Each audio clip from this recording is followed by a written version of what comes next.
Nous sommes dans les livres de Malachie. Et nous tendons pratiquement vers la fin de notre série d'enseignements dans les livres de Malachie. Le pasteur Nicolas et d'autres précédents prédicateurs sont revenus sur le contexte général de ces livres de Malachie. Et pour rappel, les livres de Malachie s'inscrivent dans un contexte où Dieu semble s'éloigner de son peuple. Dieu semble être absent dans la vie d'Israël. Et cette impression de l'absence de Dieu a notamment conduit au peuple à vivre comme s'il n'y avait pas une autorité à laquelle se soumettre. Et moi, je ne suis pas surpris, parce que chacun de nous ici, d'une manière ou d'une autre, nous sommes tombés dans ces pièges de vouloir vivre comme nous le désirons nous-mêmes, parce que nous avons supposé que Dieu n'est pas présent dans notre vie. Mais une vérité certaine, Dieu est et sera toujours là pour votre vie. Quelle que soit la situation que tu es en train de traverser maintenant, quelles que soient les difficultés auxquelles vous faites face, Dieu est là. Dieu permet même au travers des difficultés que vous êtes en train de traverser pour prouver sa grandeur. C'est qu'au moins soyez sûr que Dieu est là, qu'il réponde ou pas à vos requêtes pour lesquelles vous êtes en train de prier maintenant, mais au moins Dieu est là. Mais néanmoins, puisque nous voulons nous attribuer nous-mêmes une nouvelle image de Dieu que nous voulons, nous aurons toujours cette impression. Et nous douterons un jour de la présence de Dieu pour notre vie. Pourquoi? Parce que ce n'est pas le Dieu de la Bible, ce n'est pas cette image du Dieu de la Bible que nous voulons avoir. Nous voulons avoir l'image d'un Dieu qui, voilà, lorsque je suis dans un besoin, Seigneur, je te prie, fais ceci ou cela. C'est l'image de Dieu que nous voulons avoir. Malheureusement, Dieu ne fera pas toujours comme vous le souhaitez. Parce que ce n'est pas vous qui les guidez. C'est lui qui vous a fait. C'est lui qui connaît là où vous êtes et c'est lui qui vous conduit. C'est qu'au moins, nous pouvons être sûrs que c'est Dieu qui connaît qu'est-ce qui est bon et parfait pour nous. Et dans ce livre de Malachie, il n'a pas s'agi simplement d'un peuple de Dieu qui tente de vivre pour lui-même parce que Dieu est absent. Il y a aussi d'autres aspects intéressants dans ce livre de Malachie qui ont semblé être comme des échanges. Dès le début de ces chapitres ou alors de ces livres de Malachie, nous allons le voir. Des fois, c'est Israël qui acquise Dieu et vice-versa. Si vous retournez un peu au chapitre 1er, versets 2 à 5, c'est là où le premier échange commence entre Dieu et son peuple. Et cet échange s'articule autour de l'amour de Dieu. Et Dieu qui dit à son peuple, je vous ai aimé Israël. Et Israël, qu'est-ce qu'il dit? En quoi tu nous as aimés?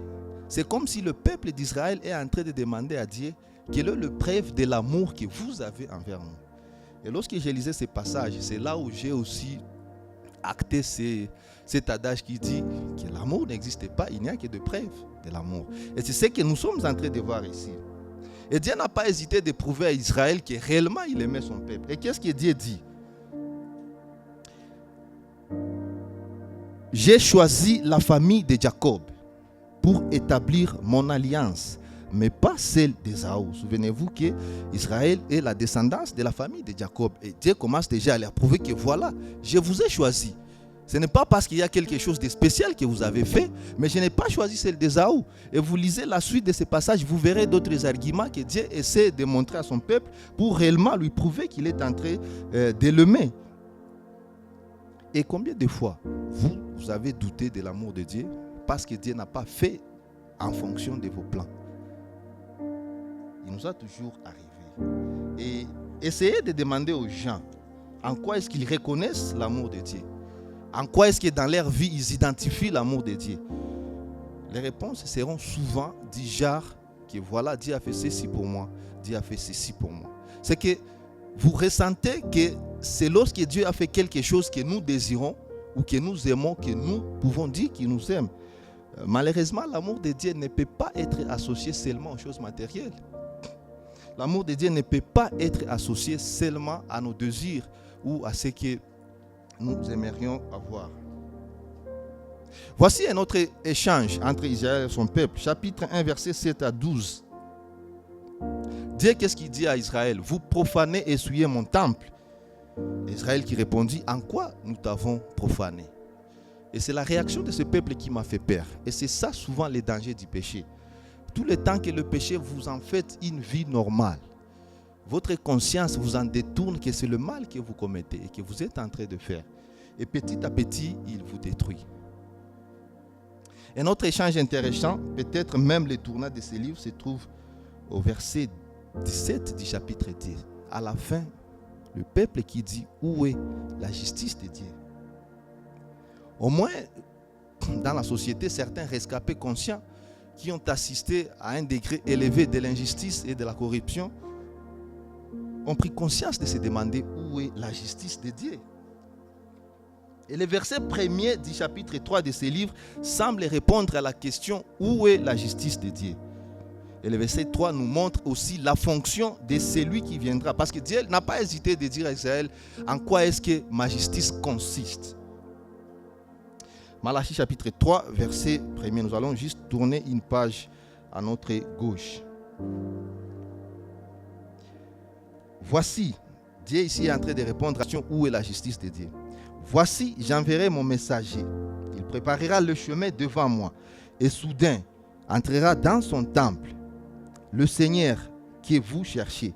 Et le messager de l'alliance que vous désirez. Voici, il vient, dit l'Éternel des armées. Et le verset 3 est en train de nous montrer le rôle de cette justice de Dieu. Il s'assiera, fondra et purifiera l'argent. Il purifiera le fils de Lévi, il les épurera comme on épure l'or et l'argent. Et ils présenteront à l'Éternel des offrandes avec justice.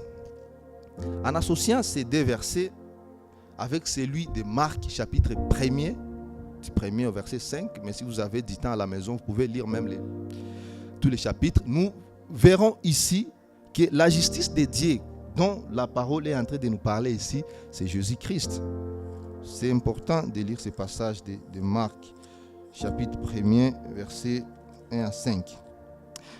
Commencement de l'évangile de Jésus-Christ, Fils de Dieu, selon qu'il est écrit dans Ésaïe, les prophètes. Voici, j'envoie devant toi mon messager qui préparera ton chemin. C'est la voix de celui qui crie dans le désert. Préparez le chemin du Seigneur, aplanissez ses sentiers. Jean parut, baptisant dans le désert et prêchant le baptême de repentance pour la rémission des péchés. Tout le pays de Judée et tous les habitants de Jérusalem se rendaient auprès de lui et confessant leurs péchés, ils se faisaient baptiser par lui dans le fleuve du Jourdain. C'est que non seulement on est en train de nous montrer que ce Christ qui est la justice de Dieu, mais les problèmes qu'il s'agit ici, dont Dieu veut régler entre lui et son peuple, c'est le problème du péché. C'est que la promesse de Dieu est celle d'envoyer Christ. Pourquoi envoyer Christ? Parce qu'au sein d'Israël, il n'y a personne qui est capable de se sauver lui-même. Il n'y a personne qui est capable de se purifier lui-même, à part le Fils de Dieu. Et ceux qui ont été avec nous le dimanche passé, nous avons vu ce que Dieu reprochait à son peuple. Et ce que Dieu reprochait à Israël, c'est qu'Israël ne donnait pas à Dieu comme il l'a fallu. Dieu dit à Israël, vous me trompez dans vos dîmes et dans vos offrandes. Et pour le passage qui est Mugishoa Eli pour nous, que nous allons exploiter ce matin, nous allons voir que Dieu est en train de reprocher à Israël de ne pas vouloir les servir. Et moi, je pense que ce n'est pas une coïncidence. Lorsque Dieu parle d'abord de ce que les gens ne lui donnent pas, sont en train de lui voler dans ses dîmes et dans ses offrandes, par la suite, il parle encore que voilà, vous ne me servez pas. C'est qu'au-delà de vos dîmes, au-delà de vos offrandes, servez l'Éternel. Et beaucoup de gens tombent souvent dans ces pièges, de penser que voilà, parce que j'ai contribué, parce que j'ai déjà donné ceci ou cela, c'est aussi une façon de servir et je ne peux pas accompagner les autres dans ce qu'ils font. Et c'est vrai, c'est bon de donner pour le fonctionnement de l'Église et pour d'autres besoins que nous avons ici à l'Église, mais pour Dieu, cela n'est pas suffisant. Au-delà de donner, vous devez aussi servir. Et c'est ça mon espérance à la fin de cette leçon. J'espère que l'Esprit de Dieu va nous convaincre afin que nous puissions donner nos vies, consacrer nos vies au service de Dieu. Probablement, vous n'allez pas le faire comme d'autres le font, ou alors vous n'êtes pas peut-être appelé à servir ici à l'église comme les autres le font, mais dans ce que vous faites, comment est-ce que vous servez Dieu? Et c'est ce que nous allons essayer de découvrir tout au long de ces passages de Malachie. Malachie chapitre 3, versets 13 à 5. Vos paroles sont rides contre moi, dit l'Éternel, et vous dites, qu'avons-nous dit contre toi? Vous avez dit, c'est en vain que l'on sert Dieu. Qu'avons-nous gagné à observer ses préceptes et à marcher avec tristesse à cause de l'Éternel des armées. Maintenant, nous estimons errer les hautains. Oui, le méchant prospère. Oui, il tente Dieu et ils échappent. Au fait, dans ces passages de Malachie, Dieu insiste sur le fait de les servir. Et il semble qu'Israël servait Dieu. Mais il s'est lassé de le faire, apparemment parce que Dieu n'a pas réagi à la manière dont Israël l'attendait. Et Israël n'a pas caché sa frustration et sa déception de ne pas voir Dieu faire comme une relation, comme une contrepartie de ce que lui offrait à l'Éternel. Et à chaque fois que nos services, tout ce que nous faisons pour Dieu est basé sur le principe de donnant-donnant, nous serons dessus. Et d'ailleurs, le sentiment qui nous domine, ce n'est pas celui de servir. Nous ne voulons pas servir. Et pourquoi est-ce que les gens se battent? Pourquoi est-ce qu'ils font tout ce qui est de leur pouvoir pour devenir chef? C'est possiblement parce qu'ils espèrent, en étant chef, hormis d'autres avantages, ils auront le privilège d'être servis. Mais par contre, le langage biblique du terme chef n'est pas celui d'être servi, mais plutôt celui de servir les autres. Regardez le verset 15, qu'est-ce qu'il nous dit? Malachie. Maintenant, nous estimons errer les hautains. Oui, le méchant prospère. Oui, il tente Dieu et ils échappent. Les sentiments autour du peuple étaient que voilà, ce sont ceux qui ne se soucient pas de ces choses de Dieu. Ce sont ceux qui ne marchent pas selon le précepte de Dieu, ni qui cherchent à observer ses voies, qui sont en train d'exceller. Et jusqu'à maintenant, il y a toujours des gens qui sont caractérisés et dominés par ces sentiments pareils. Ils estiment que ce sont les païens qui excellent. Je me souviens d'une amie qui me pose la question. Bon, je ne sais pas quoi est-ce qu'il faisait référence, mais c'est presque ce qui nous revient ici. Des fois, nous avons l'impression que c'est nous qui sommes... Lorsque dans votre cœur, vous pensez que ce sont ceux qui ne marchent pas selon le précepte de Dieu qui sont dans une bonne posture. Vous faites quoi? Vous allez cesser de servir Dieu. Vous allez cesser de venir à l'église. Vous allez même cesser de vous souvenir de ce que Dieu a fait pour vous. Et même de vivre selon ce que lui fait.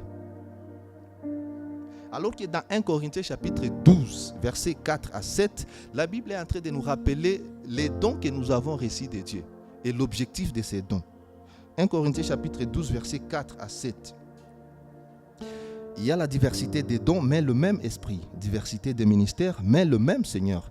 Diversité d'opérations, mais le même esprit qui opère tout en tous. Or, à chacun, la manifestation de l'esprit est donnée pour l'utilité commune. C'est que pour nous qui sommes chrétiens, servir Dieu n'est pas une option. Nous sommes dans l'obligation de le faire. Parce que Dieu, au moins, il nous a donné les dons qui nous permettront de lui servir comme lui le veut. Et dans ce livre de Malachie, il ne s'agit pas simplement de servir Dieu. Mais il y a aussi un grand jugement qui est annoncé pour ceux qui ne veulent pas servir Dieu. Regardez le verset 1er du chapitre 4. Car voici les jours viennent ardents comme une fournaise. Tous les hautains et tous les méchants seront comme du chaume. Les jours qui viennent les embrassera, dit l'Éternel des armées. Il ne leur laissera ni racine ni rameau. L'Éternel est en train de montrer à son peuple le jugement irrévocable qu'il a déjà prononcé contre tout le méchant, contre tous les hautains, contre tous ceux qui ne craignent pas son nom, contre tous ceux qui ne lui servent pas. C'est le jugement de Dieu. C'est que Dieu ne va pas hésiter d'exterminer toutes les personnes qui ne servent pas son nom. Dieu ne va pas hésiter d'exterminer tous les hautains, tous les méchants. Il va les juger. Ils seront comme du chaume. Mais la promesse de Dieu est pour ceux qui craignent son nom. Malachie chapitre 3, verset 17. Ils seront à moi. Les ils ici remplacent ceux qui craignent l'Éternel. Peut-être commencer par le verset 16 pour le comprendre mieux. Alors, ceux qui craignent l'Éternel se parlèrent l'un à l'autre. L'Éternel fit attentif et il écouta. Et un livre de souvenirs fut écrit devant lui pour ceux qui craignent l'Éternel et qui honorent son nom. Ils seront à moi, dit l'Éternel des armées. Ils m'appartiendront au jour que je prépare. J'aurai compassion d'eux, comme un homme a compassion de son Fils qui les sert. C'est bon de craindre Dieu. C'est toujours bon d'observer ses préceptes. Encore mieux de faire ce que Dieu nous demande. Mais nous devons être sûrs que ce ne sont pas à cause de ces choses que les jugements de Dieu, nous allons l'éviter. Ce n'est pas parce que nous avons servi. Ce n'est pas parce que nous ne sommes pas méchants. Ce n'est pas parce que nous ne sommes pas hautains que nous allons échapper au jugement de Dieu. Ce verset 17 de Malachie essaie de s'associer et nous dire déjà ce que nous avons étudié précédemment au chapitre 3, verset 1er. Ce verset est en train de se référer, comme vous le souvenez, nous avons dit au verset 1er du chapitre 3 de Malachie que la justice de Dieu, c'est qui? C'est le Seigneur. C'est celui que Dieu promet de venir. Et le verset 17 est en train de nous montrer ici la façon dont Dieu sauvera son peuple. Et ce sera au travers Christ que Dieu sauvera son peuple. Et comment est-ce que nous le savons? Malachie chapitre 3 verset 1, nous allons encore y revenir. Voici, j'enverrai mon messager. Il préparera le chemin devant moi et soudain entrera dans son temple le Seigneur que vous cherchez et le messager de l'alliance que vous désirez. Voici, il vient, dit l'Éternel des armées. C'est comme si Dieu est en train de dire à son peuple, c'est parce qu'au jour que je prépare, j'ai envoyé mon enfant, j'ai envoyé mon fils que vous allez m'appartenir. C'est parce qu'au jour que je prépare, j'ai envoyé Christ que vous serez mes enfants, que vous allez échapper à ce jugement. C'est au travers Christ que j'aurai compassion de vous, pas au travers vos services, pas au travers votre conduite, mais c'est au travers Fils que j'aurai la compassion de vous, Israël. Et regardons la comparaison avec laquelle le verset 17, toujours de Malachie, est en train de se terminer. Comme un homme a compassion de son fils qui les sert. Je m'excuse. J'aurai compassion d'eux.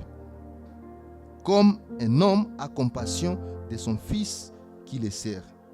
Et si nous lisons dans Matthieu chapitre 20, verset 28, nous allons presque revoir ou alors ouvertement la réalité de ce que Malachie est en train de nous parler. C'est ainsi que le Fils de l'homme est venu, non pour être servi, mais pour servir et donner sa vie comme la rançon de plusieurs.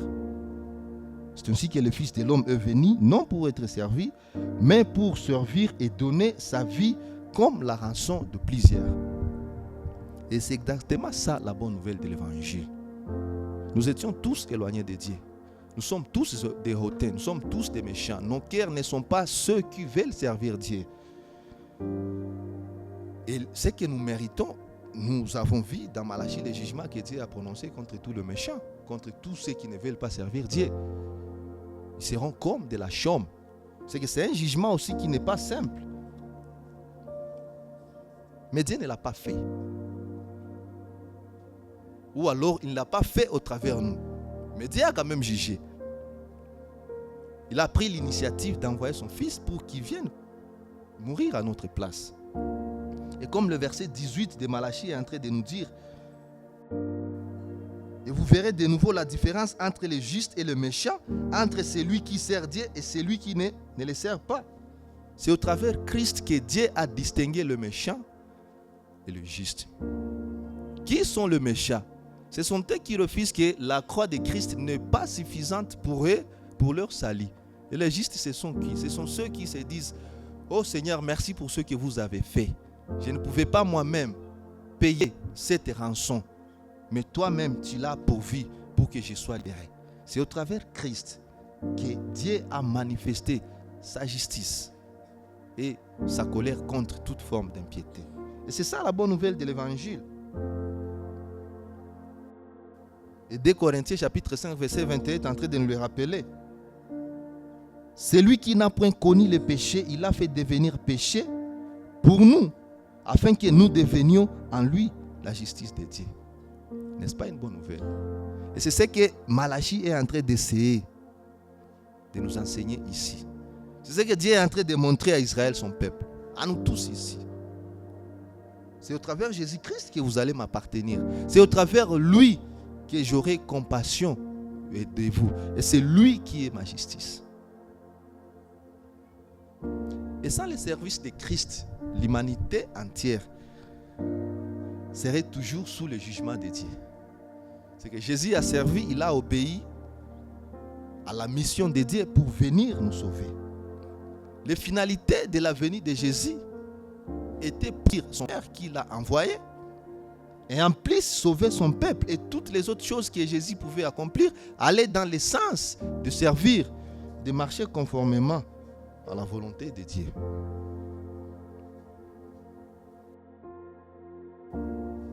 C'est possible que beaucoup de gens aujourd'hui sont encore des païens parce que vous ne servez pas Dieu. C'est possible qu'aujourd'hui, il y a beaucoup de gens qui ne connaissent pas Christ parce que vous ne servez pas Dieu en leur parlant de Christ. Si vous vous souvenez de la façon dont vous êtes venu à Christ, c'est parce que quelqu'un vous a parlé de lui. Il a obéi Dieu, il a servi en vous parlant de Christ, et l'Esprit de Christ vous a convaincu et vous êtes à ce niveau où vous êtes là aujourd'hui.